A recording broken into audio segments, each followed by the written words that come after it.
Pero bago tayo magpatuloy ay pakilike ang ating video. Ganun din ang subscribe button, pati na rin ang bell icon para lagi kayong updated sa mga parating ko pang mga uploads.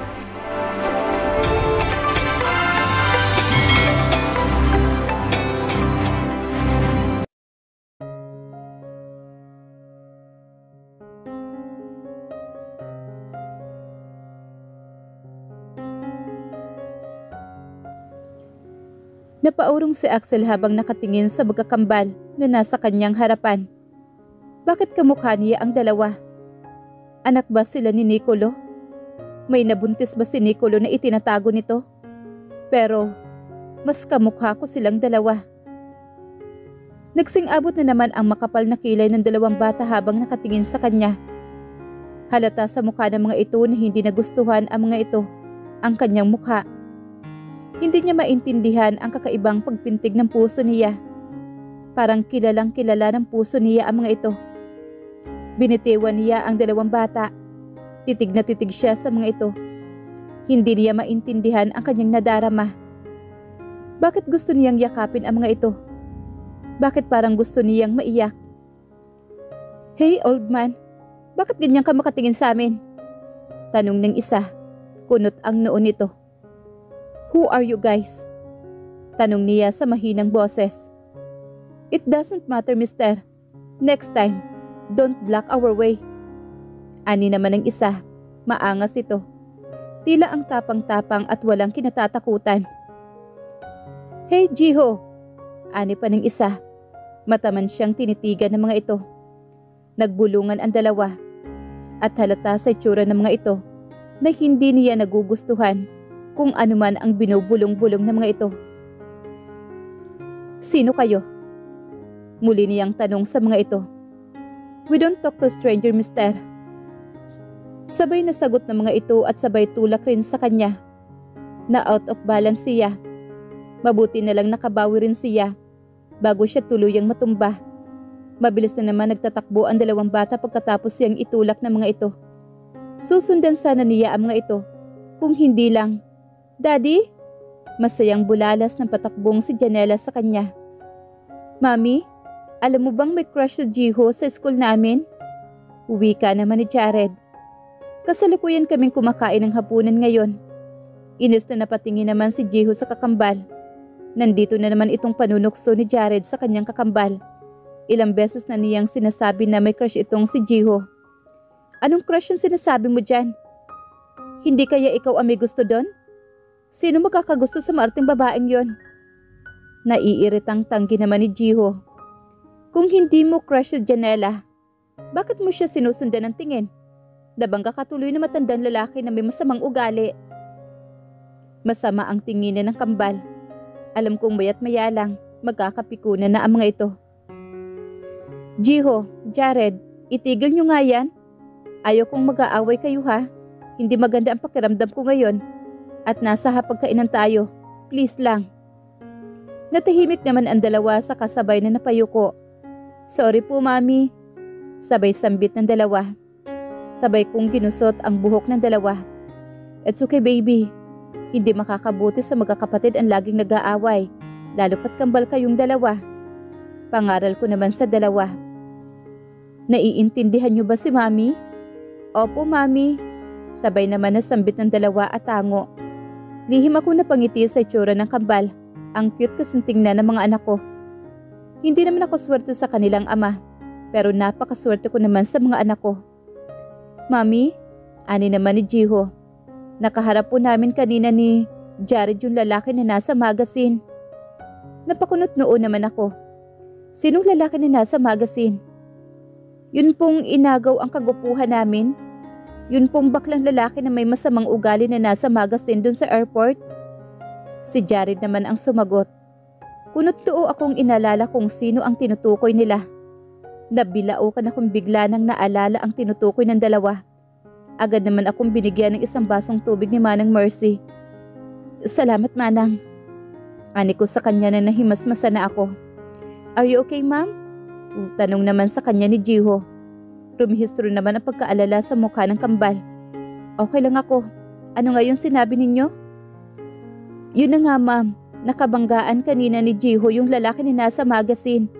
Yung kamukha naming dalawa, pero hindi namin daddy, kasi bakla yun. Dahil tiningnan yung ano namin ni Jared. I don't like that man. Ang sama ng ugali niya. Me too anak, sagot naman ng kanyang isipan. Ang sakit ng pulsuhan ko. Hinawakan pa naman ang ubod ng higpit. Si Jiho, sabay pakita ng pulsuhan niya na namumula. Ako rin, saka ipinakita din ni Jared sa akin ang pulsuhan niyang namumula din. Sa tingin ko umusok ang ilong ko ngayon sa galit nang naalala ko si Axel. Gusto kong awayin si Axel na yon dahil sa ginawa niya sa mga anak ko. Pero baka mahuli pa niya ang sekreto ko. Paliit ng palit ang mundo namin ni Axel. May palagay ako na malapit na niyang malaman ang tungkol sa kambal. Kailangan kong paghandaan ang araw na yon. Sana bigyan pa ako ng kaunting panahon bago mangyari ang kinatatakutan ko. Gagamutin ko yan mamaya, okay? Mag-iingat kayo sa susunod at iiwasan ninyo ang lalaking yon pag nakita niyo siya muli, okay? Sana maintindihan ako ng Panginoon sa ginawa kong pagpapaiwas sa mga anak ko sa kanilang ama. Hindi pa ako handa at natatakot ako. Yes, Mommy. Sabay sambit naman ng dalawa. Nagpatuloy na sa pagkain ng mga ito. May gusto kayong sabihin? Tanong ko sa dalawa ng tila nagbubulong-bulungan ang mga ito at may gusto pang sabihin. Ma'am, ang boring naman ng school namin. Pinaulit sa amin yung matching the alphabet. Para naman yun sa mga bata eh. Reklamo naman ni Jared. Oo nga po, Mami.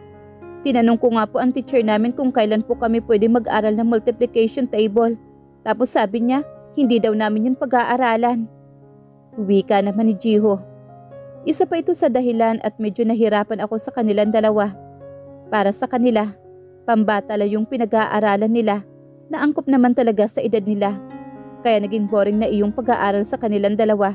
Halos araw-araw na lang silang nagre-reklamo. Diba sabi ko sa inyo na sumunod kayo sa teacher ninyo? At ako na lang mismo ang magtuturo sa inyo ng gusto nyo. Dito sa bahay, naiintindihan ba ninyo si Mami? Napasimangot na napatango naman ang dalawa. Kasalukuyan pa ako naghahanap ng school na para sa kanilang dalawa.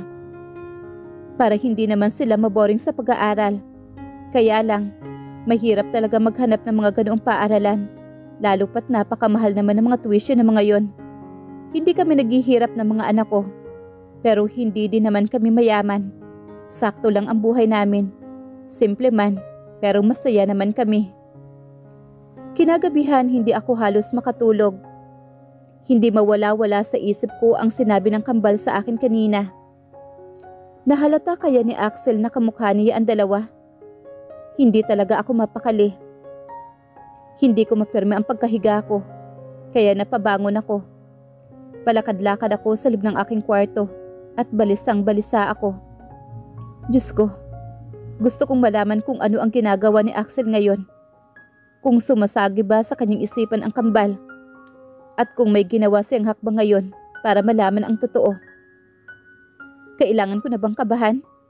Kailangan ko na bang maghanda? Dapat siguro maghanap na akong ibang matitirhan namin ng kambal. Baka biglang pumunta si Axel dito sa bahay namin. Kahit imposible pero kailangan kong gumawa ng hakbang para maitago ang kambal. Kahit konting panahon na lang.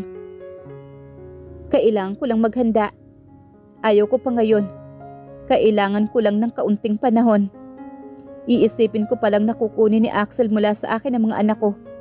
Ay hindi ko na kaya. At baka gagamitin niya ang mga ito laban sa akin.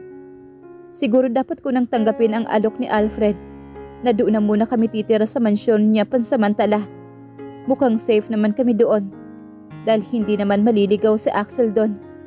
Kahit nakakahiya kay Alfred, pero pikit mata ko na lang natatanggapin ang offer niya para sa mga anak ko. Bukas din, aayusin ko na ang transfer ng mga anak ko. Kailangan ko na silang ilipat ng paaralan dahil baka magkasalubong muli ang mag-ama. Kailangan ko nang gawin ang mga plano ko. Masyado pa lang akong kumpiyansa at ngayon ko lang na-realize ito. Sa kabilang banda naman, hindi naman makatulog si Axel. Hindi mawala-wala sa isip niya ang magkakambal na nakakasalamuhan niya kanina. Palakad-lakad siya sa loob ng kanyang kwarto. Hindi siya mapakali. Hindi alam ang kadahilanan. 3 araw na siyang walang tulog dahil sa pag-iisip ng hakbang kung ano na naman ang gagawin niya para aluin si Danaya. Lagi na lang siyang palpak sa mga plano niya. Kaysa kasi mapaamo niya ito, mas lalo lang itong nagagalit sa kanya. At lagi siyang sinusumbatan sa mga nagawa niyang pagkakamali noon. Laging ipinapaalala nito kung gaano siya kagago noon at baka hanggang ngayon, gago pa rin siya sa paningin nito. Ilang araw na siyang hindi nagpapakita kay Danaya dahil pinapahupang muna niya kahit papaano ang galit nito sa kanya dahil sa ginawa niyang paghalik dito.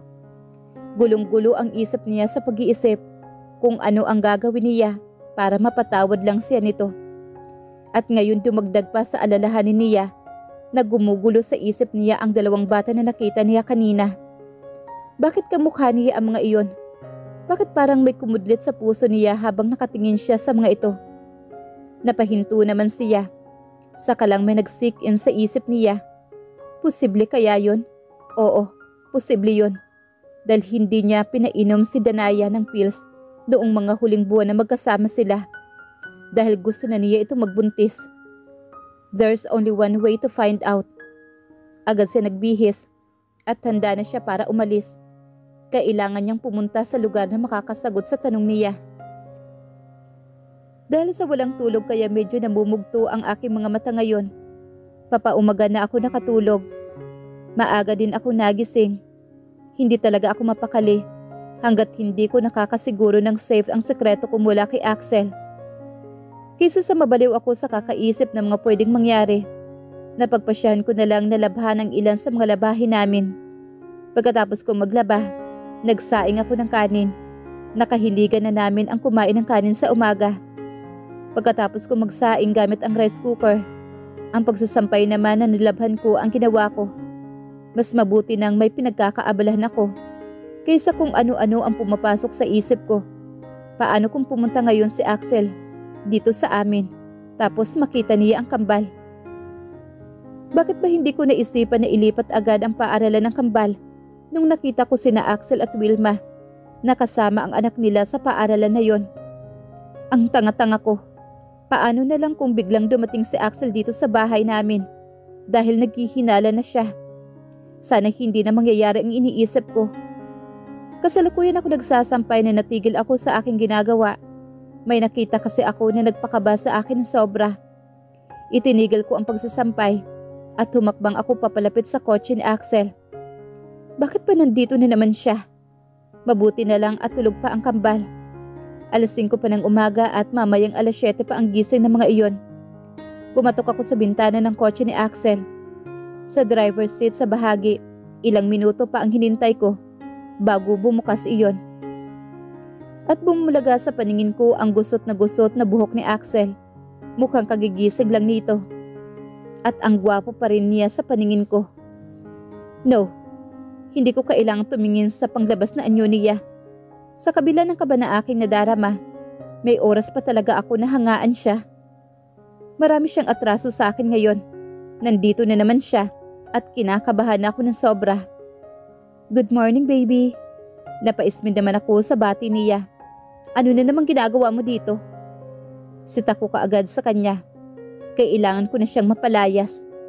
Ano kaya ang sadya niya rito? May itinatago ka kasi dyan sa loob ng bahay mo. Kukunin ko lang. Parang may nagkarera naman na kabayo sa loob ng aking dibdib dahil sa kanyang sinabi. Itinatago? Ang kambal kaya yun? Anong itinatago? Wala akong itinatago sa'yo. At wala kang kukunin mula sa akin. Nauutal kong wika sa kanya. Kung sakasakali talagang magkakapatayan kaming dalawa. Meron. Yung relo ko na iwan ko sa loob ng kwarto mo, kukunin ko lang. Para naman akong nabunutan ng tinik. Nakahinga ako ng maluwag. Ang relo lang pala niya ang sadya niya. Hindi mo na kailangang matulog dyan sa kotse mo na nakaparada sa labas ng gate ng apartment ko para lang sa relo mo. Ibabalik ko naman yun sa'yo. Naiirit akong wika sa kanya. Tinaasan ko naman siya ng kilay. Nakatitig kasi siya sa akin. Alam mo bang namimiss ko yung ganyang hitsura mo? Yung kagigising mo lang sa umaga. At walang kahit na ano sa mukha mo. Diyan ako gandang-ganda sa'yo. Kaya nga in love na in love ako sa'yo. Ngumiti naman ito. Hindi ko mapigilang mapangiwi sa kanyang sinabi. You miss that look of me? Yung mugtong-mugto ang mga mata ko dahil sa kakaiyak? Na ikaw ang dahilan? At saka, anong in love ang sinasabi mo dyan? Huwag na tayo magplastikan dito. Matagal na akong naka-move on sa'yo. Hindi mo na kailangang tamisan pa ang mga salita mo. Natigilan naman si Axel. Napalis bigla ang ngiti niya. So paano? Kukunin ko muna yung relo mo sa loob ng bahay. Hintayin mo lang ako dito. Huwag kang susunod sa akin. Dito ka lang. Nagkakaintindihan ba tayo? Hindi siya sumagot at nanatili lang siyang nakatitig. At naiilang na ako sa kanya. At sana lang, pag naibalik ko na sa'yo yung relo mo, hindi ka na babalik dito ha. Mas maganda kung hindi ka na magpapakita pa sa akin. Hindi ko na siya nihintay na magsalita pa. Agad akong lumakad pabalik sa loob ng apartment. Nasa kwarto na ako at kasalukuyan ko ng hawak ang relo ni Axel. Kainis na lalaking yon. Dahil lang sa relo, kinugulo niya ako ng ganito kaaga. Ano bang meron sa relong to? Sobra-sobra naman yatang mahalaga sa kanya. Hindi naman masyadong mamahalin ang relong to ah. Napaharap ako palabas sa kwarto at muntikan na akong mapasigaw. Sumalubong kasi sa aking paningin ang bulto ni Axel na nakasandal sa hibla ng pintuan. Bakit ka nandito? Di ba sabi ko sa'yo, hintayin mo ako doon sa loob ng kotse mo? Hindi ko na napigilan ang pag-usbong ng aking galit. Ang arte naman ito, as if naman. Hindi pa ako nakatulog dito. Buwisit talaga siya. Inis akong nagmartsa palapit sa kanya. Heto na ang relo mo. Sabay bigay ko sa kanya. Tinanggap naman niya. Sa kanya isinuot ito. Inis na inis akong nakatingin sa kanya. Ano bang meron sa relo na yan at ginugulo mo ako ng ganito kaaga? Hindi ko napigilang tanong. Nakalimutan mo na ba? Galing ito sa'yo. Nakita ko ito sa closet. Sa tingin ko, regalo mo to sa akin. Sa first anniversary natin. Mahalaga to sa akin. Napatingin naman ako sa relo. Ito ba yun? Hindi ko na maalala ang itsura nung binili ko dahil hindi ko naman ine-expect na makita niya yon. Buong akala ko itinapon ko na yun sa basurahan nung pinaalis niya ako. Sa sinabi niya mas lalo lang sumama ang loob ko sa kanya. Maaring ang pabalik-balik lang ang oras. Pero hindi mo na maibabalik ang oras na nasayang na. Kung ano yung naiwala mo, hindi mo na maibabalik pa. Sambit ko sa nakasulat na note na inilagay ko noon. Kasama sa relo ng regalo ko sana sa kanya. Huling regalo ko to sa kanya. Sana hindi mo makalimutan ang nakasulat. Hindi na nga maibabalik ang mga oras na dumaan. Pero hanggat may oras, pwede ka pang bumawi sa mga pagkakamali mo. Hindi lahat ng naiwala ay hindi na maibabalik. Tulad sa'yo, hindi mo ituro sa akin ang daan pabalik sa puso mo. Napatigil ako at dismayado akong nakatingin kay Axel. Wala nang daanan, Axel, dahil binakuran ko na yon ng isang matayog at hindi nagigibang pader. Wika ko sa kanya. Kahit gaano pa yan kataas, aakyatin ko yan para sa'yo. Hindi ko napigilan ang aking sarili at naikuyong ko ang aking kamao. Suklam na suklam ako sa kanya. Umalis ka na, Axel. Masyado mo na akong inaabala. Pagpapaalis ko sa kanya, mas pinili ko itong sabihin. Ayaw ko na siyang kausap dahil mas lalo na akong nasusuklam sa kanya. Halos ipagtulakan ko na siya. Kailangan na niyang umalis dahil baka makita pa siya ng kambal. Pero para lang akong nagtulak sa pader. Sandali lang, bakit ka ba nagmamadali? May itinatago ka ba sa akin? Kaya gusto mo akong umalis ka agad? Muntik na ako napasubsob sa kanyang sinabi. Ano ba yung pinagsasabi mo? Anong itinatago? Nakakaabala ka na sa akin, kaya kailangan mo nang umalis. Nauutal na wika ko sa kanya sabay tulak sa kanya. Mahina lang ang boses ko dahil malapit na yung kwarto ng kambal. Mabuti na lang at nagpatulak siya at humakbang na siya papalabas sa kwarto ko. Mami? Napapitlag ako nang marinig ang boses ng isang kambal. Sakto kasing paglabas namin ni Axel sa kwarto ko ay ang pagbukas ng pintuan ng kwarto ng kambal. Napatingin si Axel sa kung saan nanggaling ang boses at saktong nakita niya ang dalawang anak namin. Palipat-lipat ang tingin ni Axel sa amin ng kambal. Sa tingin ko para akong nakainom ng suka sa pagkabukla ko siguro. Habol ko rin ang aking paghinga sa sobrang kaba. Hindi ko naman maipaliwanag ang ekspresyon sa mukha ni Axel. Para akong magnanakaw na nahuli sa akto na nagnakaw. At si Axel yung nakahuli sa akin. Palipat-lipat naman ang tingin ng kambal sa aming dalawa ni Axel. At parehong naka-cross arms ang mga ito. Parang guidance counselor yung kambal na nahuli sa akto ang dalawang estudyante na naglalambingan at kaming dalawa ni Axel ang mga estudyante na nahuli ng mga ito. Sa sobrang kaba at takot na nadarama ko, idagdag pa ang pagod at walang tulog kaya biglang nagdilim ang aking paningin. Danaya? Mami? Huli kong naalala sabay sambit ng kambal at ni Axel bago ako tuluyang nawala ng malay. Hindi alam ni Axel ang gagawin. Nakaupo siya sa sofa habang nakatayo naman na nakatingin sa kanya ang dalawang batang lalaki. Nakatayo lang ang mga ito at matalim ang titig ng mga ito sa kanya. Sa sobrang talim, parang nasasaktan na siya ng mga ito gamit lang ang titig. Gusto niyang yakapin ang mga ito. Gusto niyang ipakilala ang sarili sa mga ito. Hindi na niya kailangan ng kahit anong patunay pa. Sa hitsura ng mga ito na ubod ang gwapo, alam niyang mana lang ang mga ito sa ama at siya iyon. Nasa kwarto pa rin si Danaya, kasama ang yaya ng dalawang bata. Nag-aalala siya sa kalagayan ng mahal niya, pero ayaw niyang mawala sa paningin niya ang magkakambal. At saka pinagbabawalan siya ng mga ito na puntahan si Danaya. At aaminin niya, natatakot siya sa mga ito. Kanina lang may tinawagan ang mga ito. Sino kaya ang tinawagan ng mga ito? Pulis kaya? Boys, anong problema? Boses ng isang lalaki na pamilyar sa kanya. Napatingin siya sa dumating at agad niyang naramdaman ang sobrang galit. Nang sumalubong sa paningin niya ang mukha ng lalaking kinasusuklaman niya. Daddy Alfred? Napatingin siya sa kanyang mga anak. Nang mabilis na lumapit ang mga ito kay Alfred. Naikuyom niya ang kanyang kamao at parang gusto na niyang suntukin si Alfred. Inagaw na nga nito si Danaya mula sa kanya. Gayon ba pati mga anak niya? Daddy Alfred, siya po. Nahuli namin siya. Plano niyan kaming kidnapin kasi gusto niya kaming gantihan. Pero nahuli siya ng mami namin.